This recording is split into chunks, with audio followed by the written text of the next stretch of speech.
বাবা, আজকে তোর ক্লাসে এডমিশনের জন্য তোর ইন্টারভিউ রয়েছে।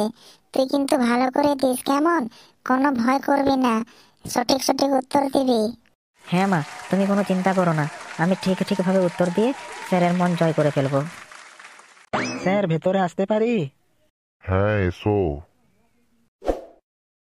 তোমার নাম কি বাবা? স্যার, আমার নাম কেলটু।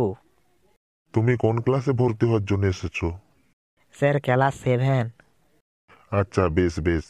তাহলে আমি তোমাকে কয়েকটা প্রশ্ন করছি, দেখি উত্তর দিতে পারো কি না। হ্যাঁ স্যার, একবার প্রশ্ন করেই দেখুন না, সব সঠিক সঠিক উত্তর দেবো আমি। বাহ বাহ বাহ, ভেরি গুড ভেরি গুড। আচ্ছা, বলো তো দেখি, কোন পাখি উড়তে পারে না? স্যার, মরা পাখি উড়তে পারে না, মরে থাকে বলে পাখি উড়তে পারে না স্যার। এই তো, বেশ বুদ্ধি করে উত্তরটা দিলে তো। আচ্ছা বলো তো, হাতি ও পিঁপড়ের মধ্যে মিল কোথায়? স্যার, হাতিরও সুর আছে আর পেঁপড়েরও সুর আছে, এখানে মিল স্যার। বাহ বাহ, খুব সুন্দর করে বলেছো তুমি। আর একটা প্রশ্ন করছি, খুব ভাবনা চিন্তা করে কিন্তু উত্তরটা দেবে। একজন মানুষ কিভাবে 8 দিন না ঘুমিয়ে থাকতে পারে? স্যার, কোনো সমস্যা নেই, সে রাতে ঘুমোবে। আচ্ছা বলো তো বাবা, নীল সাগরে যদি লাল পাথর ছুঁড়ে মারা হয় তাহলে কি হবে? যা হওয়ার তাই হবে স্যার, পাথরটি ভিজে যাবে অথবা টুপ করে পাথরটি জলে ডুবে যাবে। এ তো দেখছি খুব পাজি ছেলে। একে এমন প্রশ্নের জালে ফাঁসাতে হবে যেন সেখান থেকে বেরোতে না পারে। হ্যাঁ স্যার, হ্যাঁ স্যার, কিছু বলছেন? না না না না না বাবা, না কিছু বলিনি। আচ্ছা বাবা, বলো তো, কোন জিনিসটি দেখতে একটি অর্ধেক আপেলের মতো? এটা তো খুবই সোজা স্যার, আপেলের বাকি অর্ধেকটা। আচ্ছা বলো তো বাবা, ব্রেকফাস্টে কোন জিনিসগুলো কখনোই খাওয়া যায় না?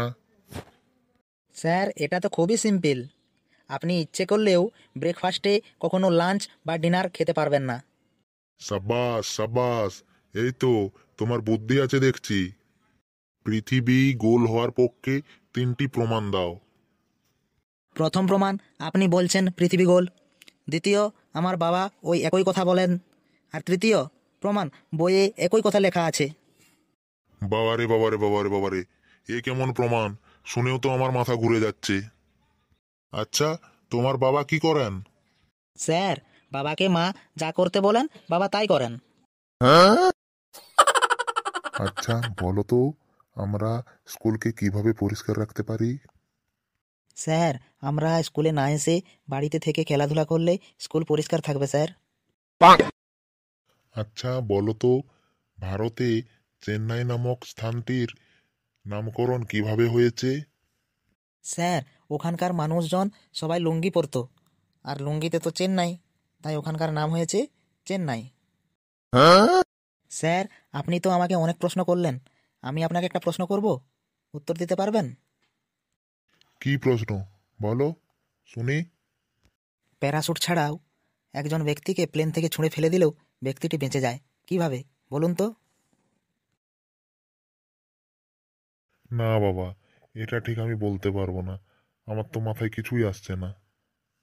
স্যার, এটা তো সামান্য ব্যাপার, প্লেনটি রানওয়েতেই দাঁড়িয়েছিল। বন্ধুরা, ভিডিওটি ভালো লাগলে একটি লাইক করো, আর চ্যানেলে প্রথমবার এসে থাকলে সাবস্ক্রাইব করো, আর আমাদের পাশে থেকো। ভিডিওটি বেশি করে শেয়ার করো। আর আজকের মতো টাটা, বাই বাই।